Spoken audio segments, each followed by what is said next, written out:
I'm Al McFarlane. Welcome to the Friday edition of Conversations with Al McFarlane. Today is Friday, April 29th, 2022. Glad to be here and glad to have you along here in Twin Cities and around the country, maybe even around the world through Facebook. Always pleased to have our association with the National Newspaper Publishers Association and its website, its social media presence, Black Press USA. We're streaming live to Facebook, Black Press USA, as well as to YouTube, Black Press USA. In addition, obviously, the Insight News Facebook page and Insight News YouTube page. We enjoy the opportunity of using these platforms to connect our people locally and globally. We know that we are better together. We must work together. And that's the spirit of today's conversation, as always. Before we launch into our regular healing circle, I've got a couple of friends, I call them companions, that I want to bring to talk about things that they're doing today and next week. I want to begin with Ambassador Ladou Jada Gubek. Ladou Gubek is the National Salvation Front of Sudan, diplomatic representative to United Nations and to the United States. And that organization is presenting a conference next weekend. Ladou, good afternoon, brother. How you doing? I'm doing great. How are you doing, my brother? I am well, and it's always good to see you and hear your voice. I hope the family is all well, and the community, I hope, is both well and thriving too. Good to be here. Good to be here. So talk about the event coming up. You've got an important event coming up next week. Tell us about that and invite our community to support it. Thank you. Thank you very much.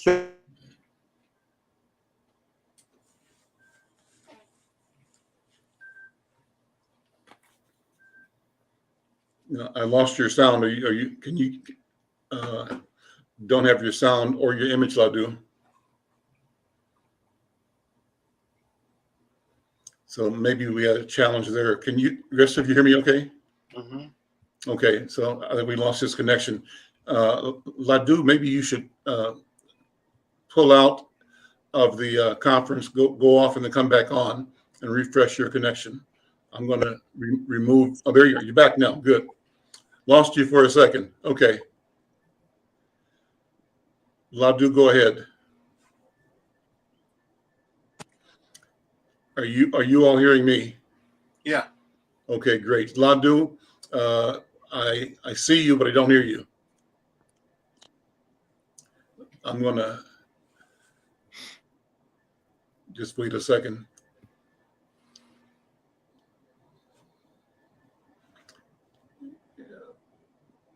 I'm trying to connect with Ladou Jada Gubek, who is the diplomatic representative to the U.S. and United Nations for the National Salvation Front in Sudan.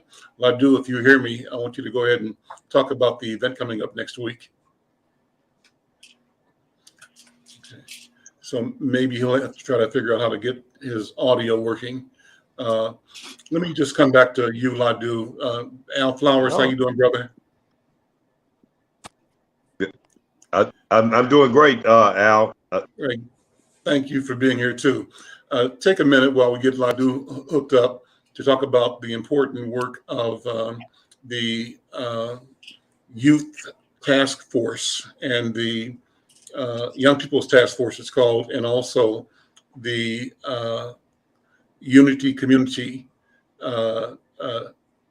Mediation Team. This week, in fact, Wednesday of this week, the State Human Rights Department released a fairly massive document affirming that, yes, in fact, the Minneapolis Police Department and the city of Minneapolis have engaged in discrimination in their practices and policies against the Black community over a long period of time. Hold on, let me before we go there, Al, let me see if I can get Ambassador Lou back. I'm back, brother. Can you hear me? Okay, I hear you now. Thank you. Yeah, we lost you for a second. Yes, sorry. I was going to go ahead and talk to Al Flowers, but he's okay with standing by for a second. Ladou, go ahead. Talk about the event coming up next week. Yeah, thank you, brother Al. I am always pleased to join you in these wonderful conversations the power of the media, especially for us in the Black community. This is, where our voices get heard, and this is where we network. Mhm. So, as you introduced in the beginning, there's going to be a conference next weekend. The conference is entitled Building the Roadmap for Sustainable Peace for South Sudan. Building the Roadmap to Sustainable Peace for South Sudan conference is sponsored by an African-based NGO. It is called the New Dawn Foundation and Trust. New Dawn Foundation and Trust is a sponsor in this conference for South Sudan, and the conference will take place at North Hennepin Community College in Brooklyn Park, beginning at 9 a.m. on Friday, the 6th, and it ends at 6 p.m. on Saturday, the 7th. And we are actually honored to have great civil rights leaders like Dr. Benjamin Chabas will be joining us at these important events. We'll have our brother, Attorney General from the state of Minnesota, Keith Allison, Congresswoman Ilhan Omar, and Congressman Dean Phillips, and many others, scholars, both from the South Sudanese community and from the American community, and people of interest, civil society and religious leaders, to come together and have a frank conversation about the future of South Sudan. As you know, Brother Al, South Sudan has been at war for 8 years, nearly 9 years out of its 11 years of independence. A war that left over 500,000 dead and displaced over 6 million others. And it is because of this that we want to have a frank conversation, because the leadership have clung to power since 2005 to the present. So this is why we are calling for re-engagement once again of the American public, because this country did not come through the hard work of South Sudanese alone, but it brought together the Black Congressional Caucus, the evangelical groups, and American friends of South Sudan, members of Congress, and different groups coming together to push for the referendum to take place, and South Sudanese to obtain their independence. But as I speak today, South Sudanese are watching the promise of their hard-fought independence slipping away. And that's why we are holding this conference, Building the Roadmap to Sustainable Peace for South Sudan, next weekend. What are the obstacles, Ladu? I think I remember the hope that the whole world held out when the referendum came a dozen years ago, and the emergence of South Sudan as an independent nation, a nation that had phenomenal resources in terms of oil and also agriculture, a nation that had formed itself in resistance to and to reject the domination and exploitation of the government in Khartoum, and a nation that wanted to celebrate and elevate African identity. So that has happened, but why do we have the challenges that are facing the community, the country today? And what do you see as the way forward? Yes, the problem of South Sudan today can be described basically in the simple terms that it is lack of nationalism and political tribalism that has been exercised by the politicians to concentrate the power in the hands of the few, marginalizing and oppressing millions of South Sudanese citizens, and is squandering the rich resources of the country to benefit, their own cronies, their own family men, and and the rest. And unfortunately, you find these, of course, tribalism, as I said in the beginning, has become a major problem. And then you see that the leaders who were, people were chanting that they're liberators of the country have turned into dictators of the country. You cannot be fighting for freedom and independence, and then now when you are in power, then you are using the same liberators turn to be using the army of the country to terrorize people, to oppress people, to arbitrarily arrest people, to rape women, kill innocent civilians, force people out of their homes, and that is the issue. What I see should happen is that it is time for the leaders and that have ruled that country for a long time to step aside and give an opportunity for fresh blood.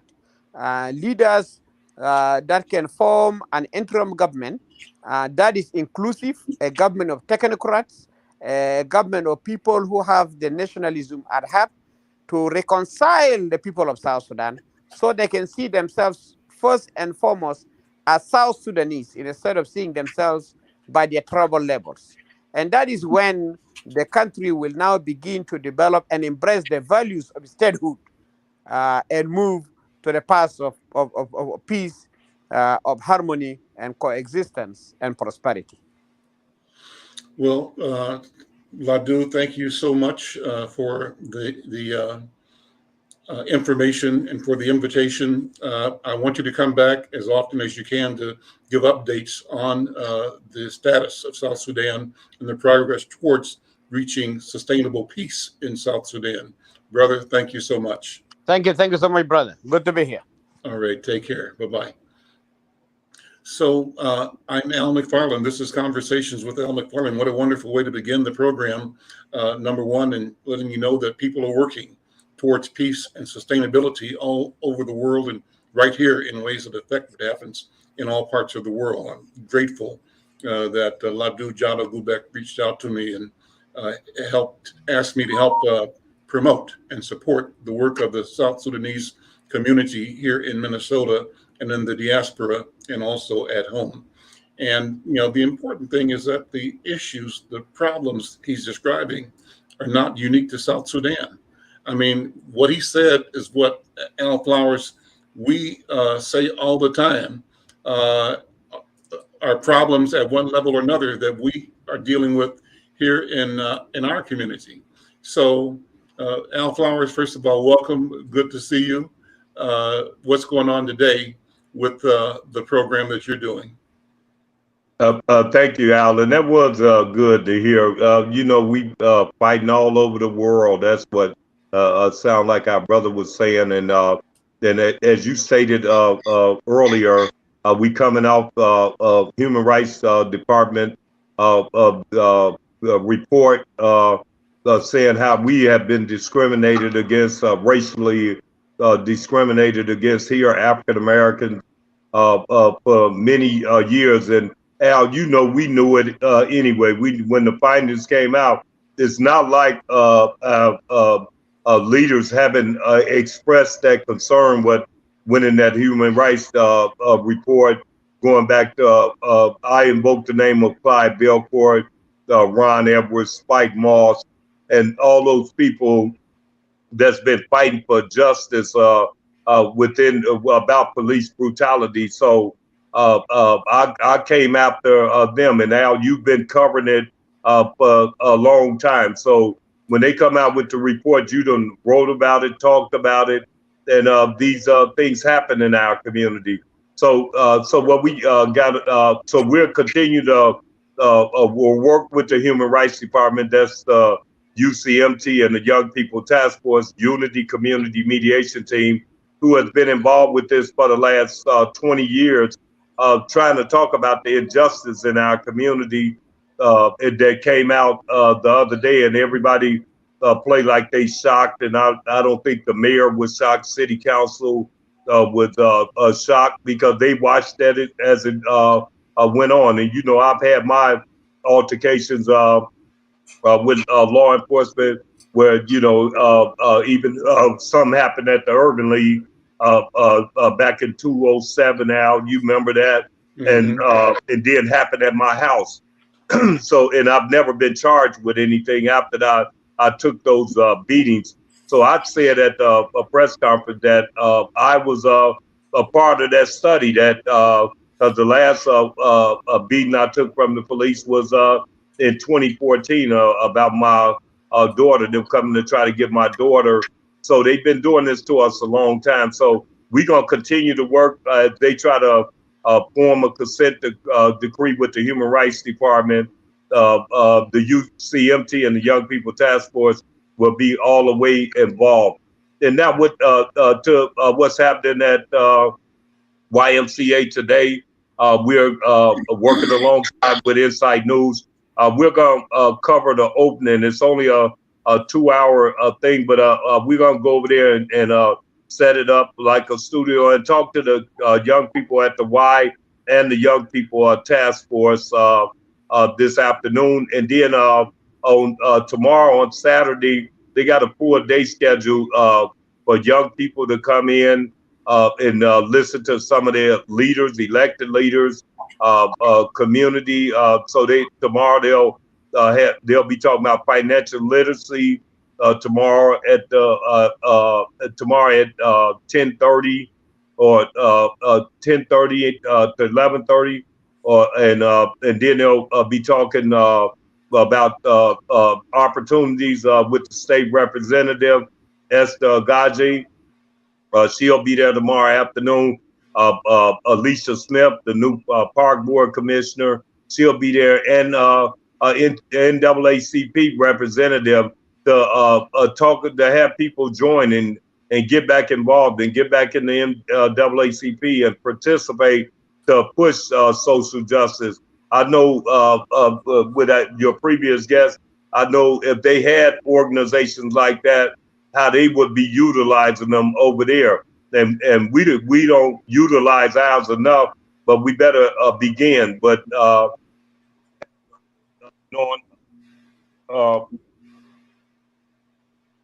losing your sound a little bit. Yep. But and on Sunday we'll be Teamworks will be from 12 to from 5. Somebody calling me in, but from 12 o'clock to 5, we'll have job opportunities for youth to work in the park and work with Teamwork. They got over 200 jobs for young people out that we need to put to work. And we want to do a summer. We want every youth to get a job. We want to make sure that we're saying that and saying it from this platform and on. We're going to try to make sure all our youth that want to work from 14 to 18, 14 to 21, that they have some kind of opportunity to work. And this year, Teamwork jobs at the park are paying $15 an hour. That's great for young kids that'll give them a start on making sure they can get their school clothes. They could do things over the summer.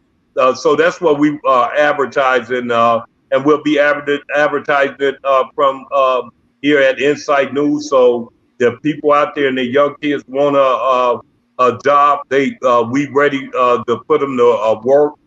We ready to put them to work, and that's what we're doing. So we starting off today, a kickoff with a conversation, and it'll be live streamed through your network, Al. And we ready to go. We finna go over there and get it set up so we can make sure the message get out to them. Let me take a couple of seconds here and tell people again about the Minneapolis Department of Human Rights report that came out.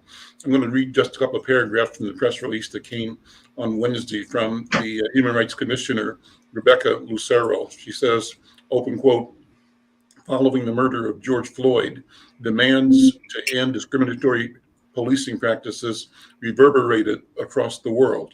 Those demands remain just as urgent today with the announcement of the investigative findings, which paints an unsettling picture of the city of Minneapolis and the Minneapolis Police Department engaging in a pattern of racial discrimination over the last decade. And then it goes on to explain more. But Al, as you were saying, this is not new for us, right? We've been, and the issue is, though we've been saying this for so long, the city and white people in particular wanted to act like we had a chip on our shoulder, right? Yeah. And like the complaints we were making were not real. And just as you said a second ago,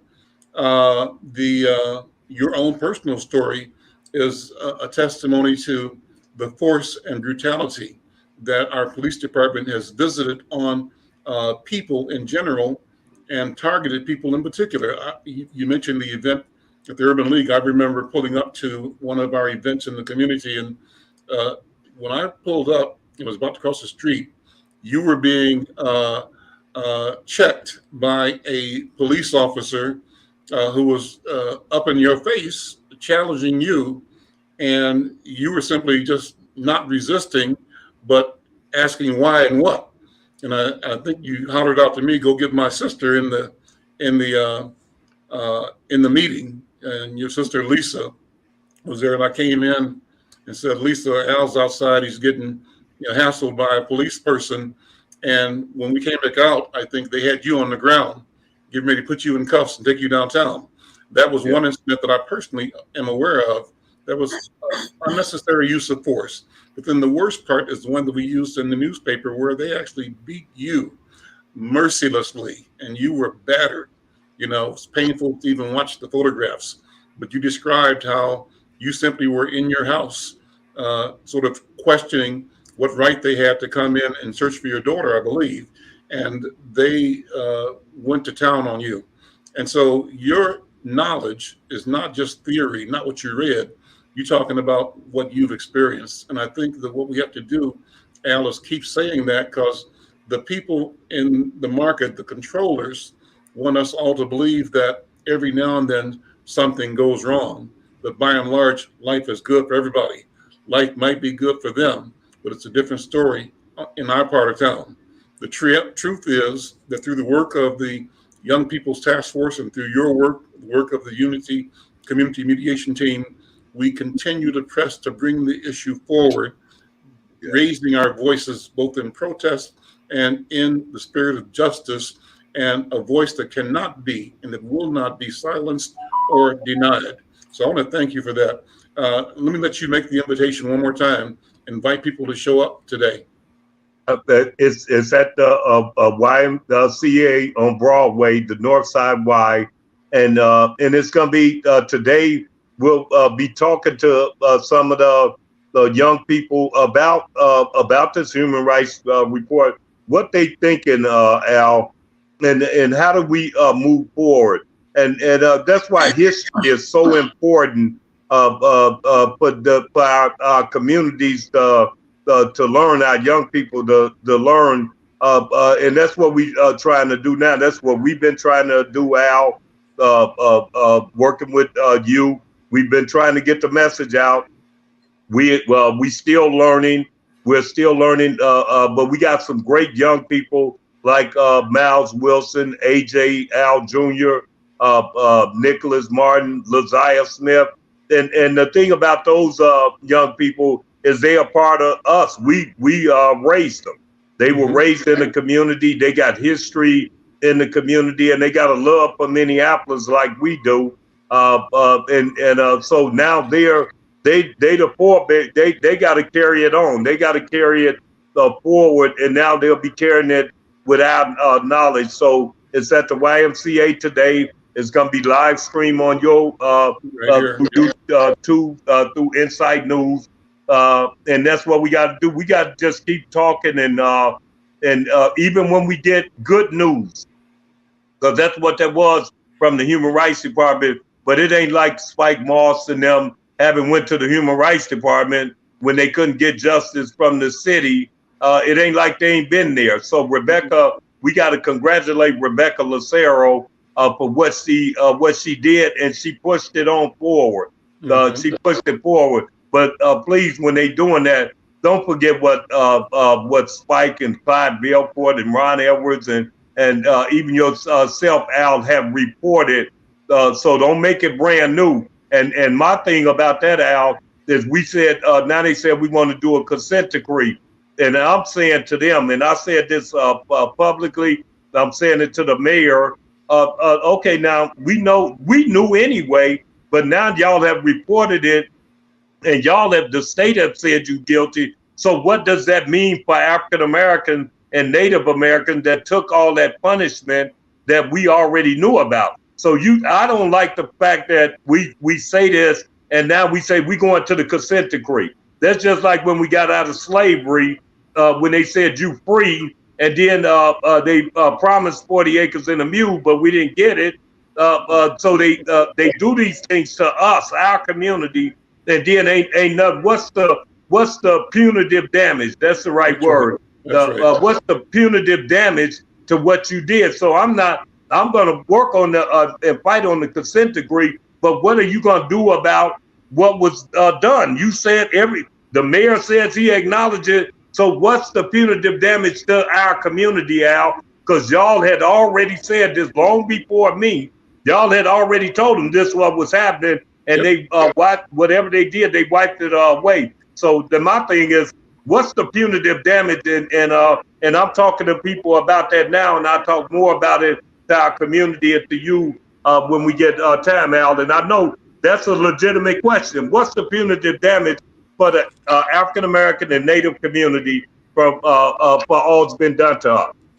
That always brings me back to this book that I'm reading now, Al. I'm recommending to everybody because it's right on point to what you and we are talking about. The book is called Whiteness in Plain View, a history of racial exclusion in Minnesota. And like I said earlier, white people want to act like, oh, this is something brand new. They didn't know. It wasn't me. I wasn't around. I had nothing to do with it. And they go along their merry, wealthy way and leave us in a mess of poverty that they help create structures to maintain and to benefit from. This book, I'm reading from the cover liner on it, says, Witness in Plain View examines the ways white residents across Minnesota acted to intimidate, control, remove, and keep out African Americans over the course of the 19th and 20th centuries. Their methods ranged from anonymous threats, vandalism, and mob violence to restrictive housing covenants, realtor deceit, and mortgage discrimination, and they were aided by local, state, and federal government agencies, as well as openly complicit public officials. What they did was not an anomaly or aberration or some particular place or passing moment, but rather what they did was common and continuous.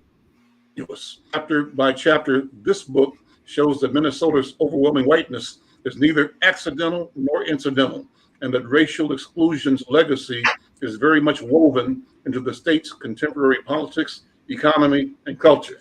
There you have it. I mean, white people are writing about it, talking about it, and I think you and I insist, Al Flowers, that white people got to listen to it and show accountability.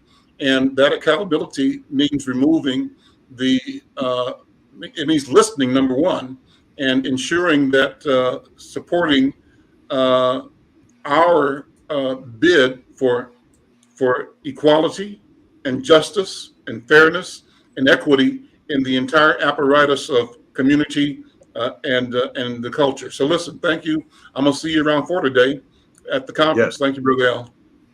Okay, thank you, and thank you, everybody. All right, then. I'm Al McFarlane. This is Conversations with Al McFarlane. Continue with our Friday edition of the Healing Circle, and glad to have Brother Dr. Oliver Williams here representing the African American Child Care Child Wellness Institute and his own illustrious career. I'm going to change the titles here in a minute. That's the Healing Circle banner at the bottom, but I want to change the name there so I have your name up, Dr. Williams. First of all, how are you doing? Good to see you. Can you hear me, Dr. Williams? Yeah, I can hear you. How are you doing? I'm good. I'm good. I can't complain. Good. I'm glad you were here. Brenda, how are you? So let me fix these banners here. 1 second. Brenda, are you muted? You are, yeah.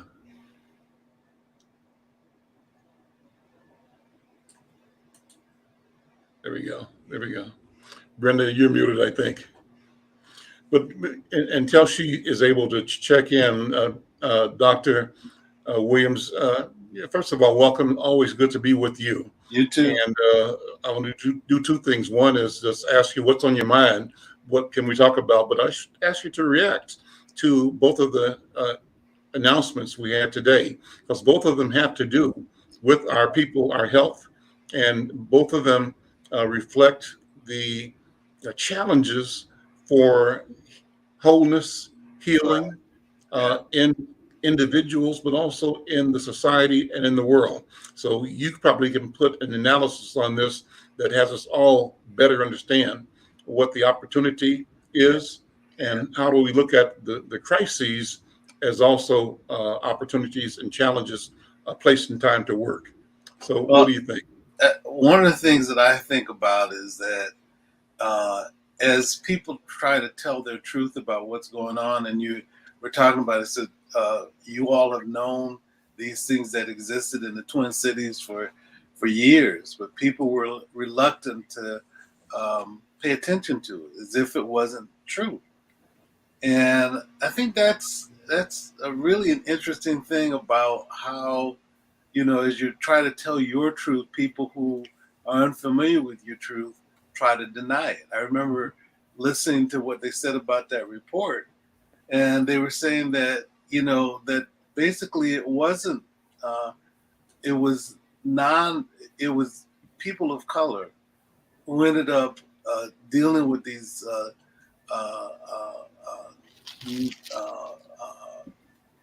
incursions by the police. There was no one who was a person of color had to deal with that stuff, and so the thing that I get challenged by is that when you keep trying to tell your truth and people are less open to that reality, they push it back and it's like it's not real.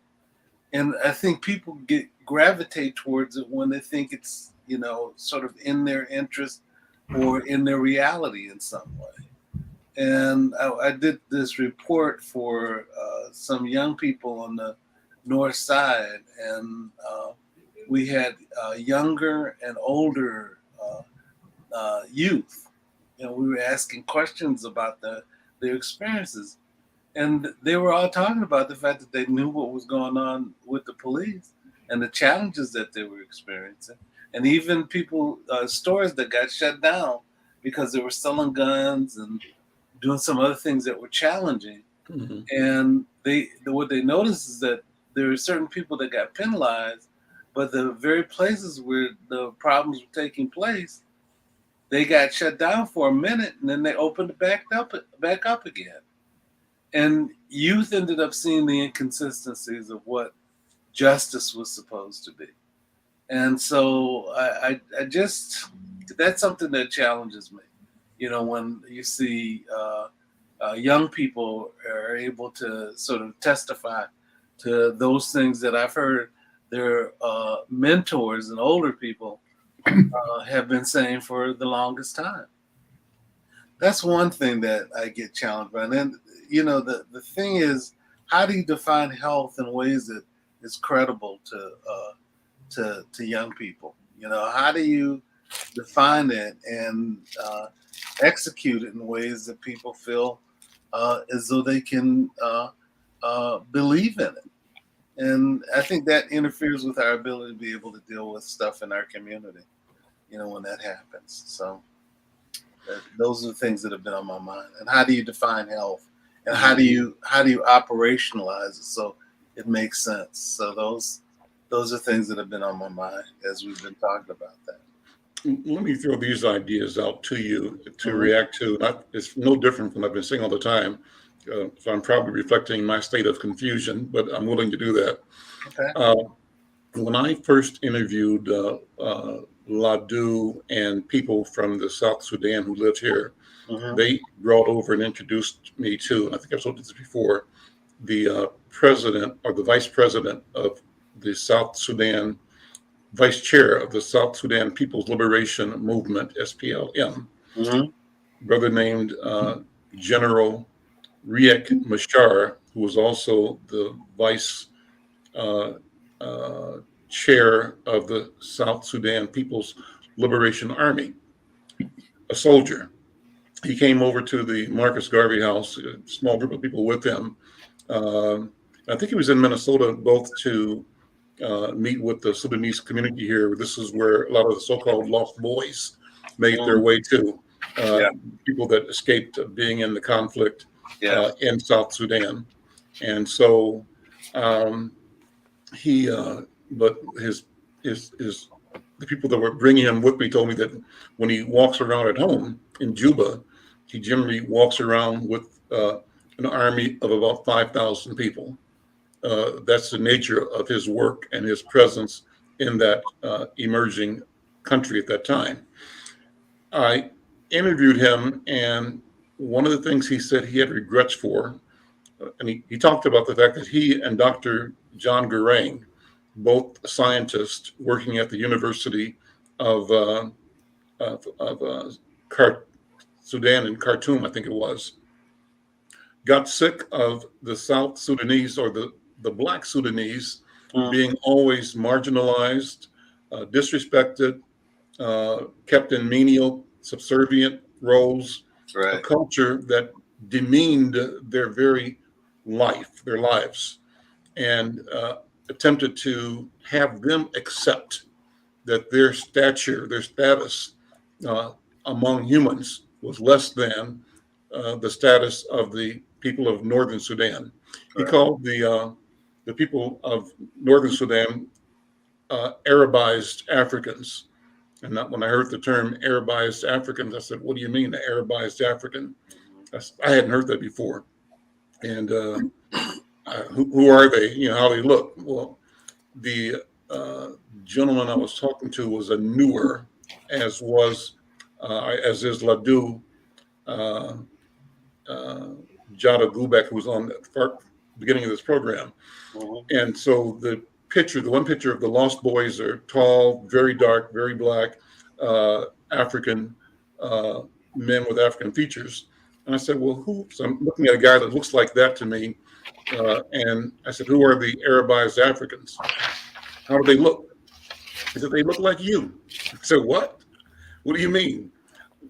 Look like you? And it's that they have been mixed over generations with other cultures, other racial groups, and they are kind of a hybrid group. And so the thought hit me, Arabized Africans, Americanized Africans. That's another way of saying who we are, Americanized Africans. We call ourselves African Americans, but is it one and the same? So that's just an aside. The point I'm making is this. He said that his regret was that he and Dr.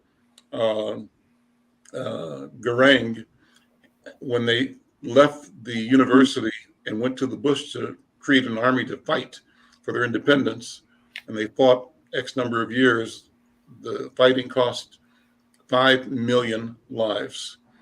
But the regret was that they had also used child soldiers. Right.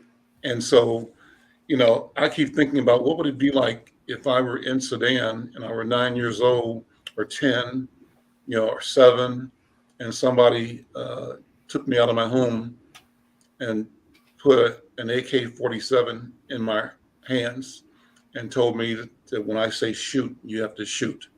And when I maybe was plied with both alcohol and drugs and propaganda day in and day out, so that I was trained to simply react on the command, to not think, because I'm a kid, I'm a baby. At 7, 9, 10 years old, I'm still a baby, right?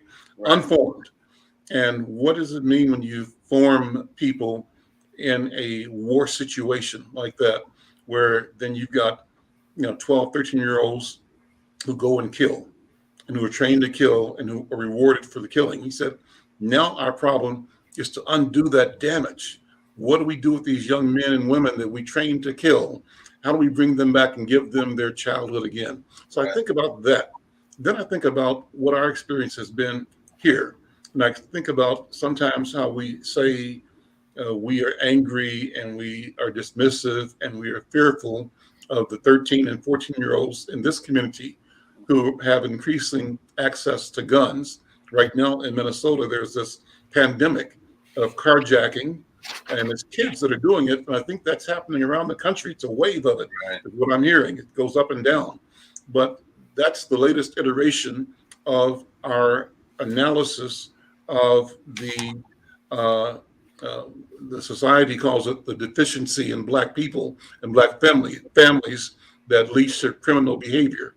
Right. But is it that, and is this somehow, some way connected to or explained by the resistance to the dehumanization of our people and the will to be seen that our society still refuses, that it's beginning to see now? That's what I think Flower and I were talking about. So that's kind of the general set of ideas I'm trying to look at as I look at what happens day by day and how we build community, deal with violence, how that violence shows up, not political most of the time, but in personal, social, and ways that we all agree are dysfunctional, that are not productive, that keep us both individually and collectively in a situation where we cannot bloom and blossom and grow into our best humanness as individuals and as a culture.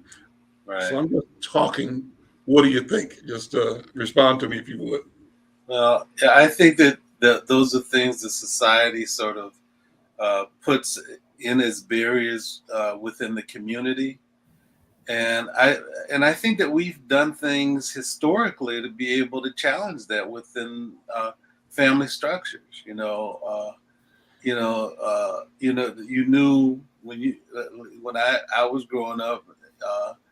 You knew where to hang with, people to hang with, places to go, things to do, but you also know the places not to go.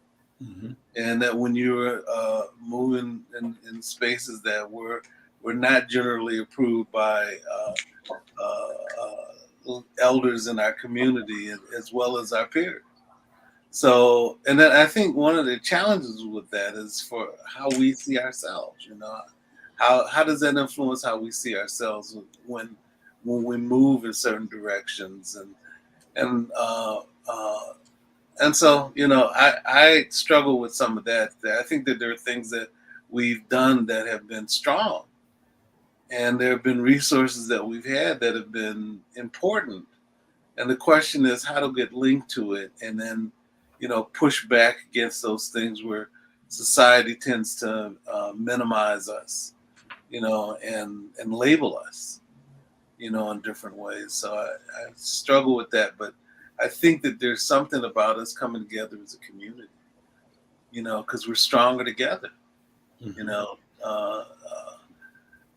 So I just think that there are ways that we have to come together as a community, and there are different portions of our community.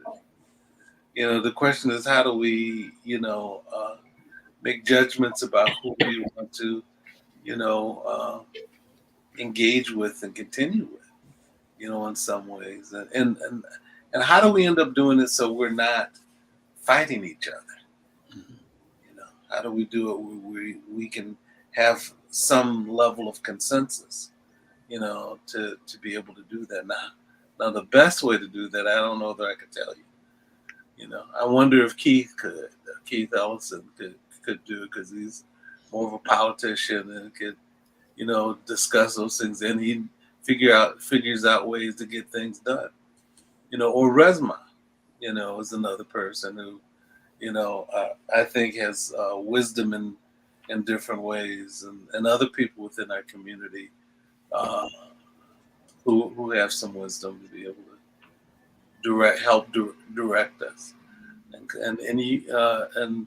UL and Bravada and other folks that are connected with us in different ways to help shape us and direct us and get us going in a similar path, or directed path, I guess. Let me ask Brenda to jump in. Brenda, you and I were on a call yesterday. We talked about the work of children and the movement, right? And you and I have talked before about you identified yourself as a revolutionary in the kindergarten way early. And so, how does that show up? The challenges that you personally felt, the world that you saw evolving around you, around us, it's a solid and supportive community where we grew up in Kansas City, but we were not immune to the existence of racism and segregation and marginalization and inequity. We fought against it even as children. And we talk about how the movement itself in many places was a movement where the children led. And you talked about that yesterday, particularly in talking about Stephen Biko, the father of Black consciousness, they called him in South Africa. And so, what do you think about as a person that's been in the movement, that is a reflection and the product of the movement, Brenda Lyle Gray, and how our experiences across the diaspora and in the in the continent are related or linked? Any thoughts about that? I was listening to Al Flowers. I was also watching the passion and expressions on his face, the pain of, I've been here, I'm tired of sitting here. And we were kind of like that in a way, as I call us chocolate baby boomers.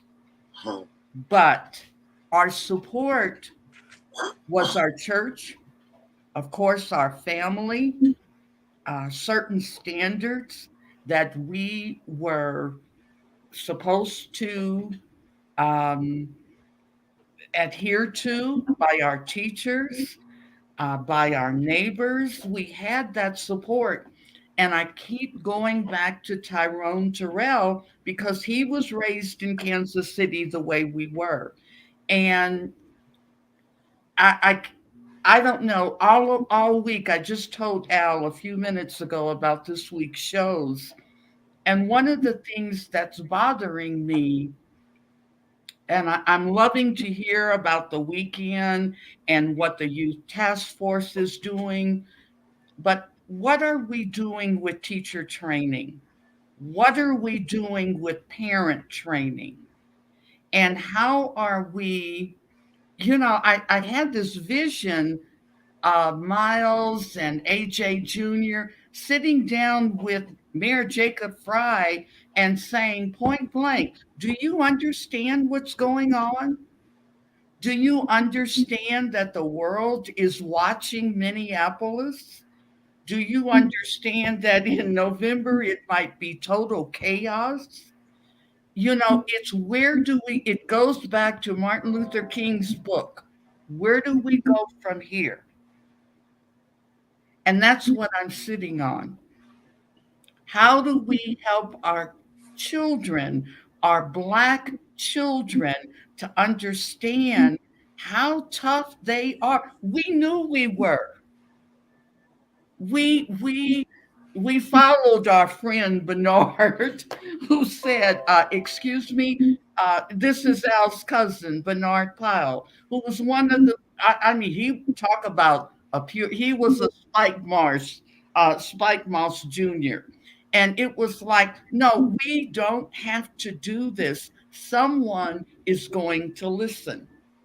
And that's what Al McFarlane's been doing for 40 years. That's what we're doing in writing about what's going on. But my concern is, okay, we're getting ready to go through the summer, and they're talking about how these kids are like, have nothing to do but commit violence. So what are we going to do? We can't write it on paper and then not act. And I think that's what Al was saying today. So I wish them the very best, because I'm telling you, we had a solid foundation, and we call upon that foundation today. We remember the things that the community leaders did. And they were in the schools. It was like excuse me, have you looked at your suspension rates? Have you looked at your expulsion rates? It's like everyone's speaking up, but where? Not necessarily just in Minneapolis, although they have to understand.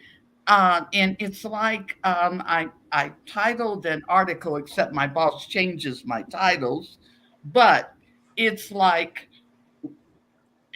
are you listening? Where do we go from here? Can you hear what we're saying? And I think that's what Al Flower said. His passion you can just see it. And I bet you he's probably over to the live right now because this is important. It's a venue for the kids, and then for Al to be able to stream it where other people can see it. But where do we go? We're heading into May. Where does the country go in addressing these problems? Let me offer this as one of the scenarios of response. I happened to be talking to one of my twin daughters last night, Michelle. She is a manager up at North Point Health and Wellness. I don't know if you know her, Oliver, or not, but she was saying how of late, and you don't know the neighborhood here, Brenda, but I'll describe it to you. No. I live 4 blocks from the corner of Plymouth and Penn. And Plymouth and Penn is the epicenter of North Minneapolis. It's where, when there were riots in the 1960s, that was where they occurred. And the whole of Plymouth Avenue from that block down for about a mile was pretty much razed in fires and was a scene of columns of cops lining That was up. 1967. Yeah, and that's where the Spike Moss story emerges. So Yeah. that's one of the places for that. So that's where I live, 4 blocks from that corner. And that's where North Point Health and Wellness is on one of the corners there.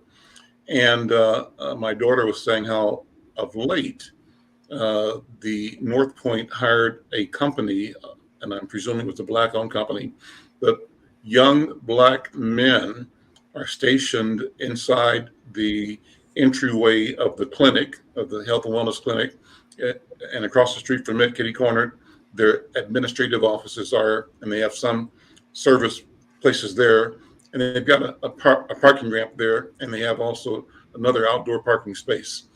And what's happening, while the community is being advised properly to be on the alert, particularly for carjacking, that's like a big thing right now. They brought these brothers in, and the brothers in this company have a contract, and they escort people from their car to the clinic to the office building, from the parking lot, from the building to the parking lot, from the building back to the outside parking lot. So there is this group of guys that are identifiable in uniforms, like yellow T-shirt and a brand, and I forgot the name of the company, but here's the lesson. So there was a problem of fear. Wintertime, dark early, somebody's carjacking people getting stuck up, and what do you do for elderly people, for young people? Could be anybody, but women in particular are targeted, right? And so she said the spirit of their presence is healing. The fact that they are there is healing. And that's for her as an employee and as one of the service providers, bringing consumers into her space where she works and serves them. But it also, she detects that feedback from the customers, the patients, the clients that come in. And so here was the problem. The problem was fear based on the likelihood of, help not being there. The solution is that North Point was able to find the money to maybe hire, I'm not sure if they've hired 5 people or 10 or 20. Well, what if they have 20 people now working, and their job is simply to make sure that everybody can enter and leave that building in peace and discover healing? What if we replicated that Getting ready to say in that. all the institutions, all of the businesses, all of the locations, not even downtown, I'll give Mayor Fry credit, and this was at the instigation of Al Flowers and others. You see people downtown in a city-sponsored uniform. Some are contractors, some are employees, but the young black men and black women, but mostly black men, that are there on the street downtown. Can I help you? Are you lost? What do you Oh, need? that's great. And so they have these people that That's kind of like great. navigators or just people to be around. But the most important thing is these are people getting paid. They're getting paid. They can pay their rent. They can pay their car payments, right?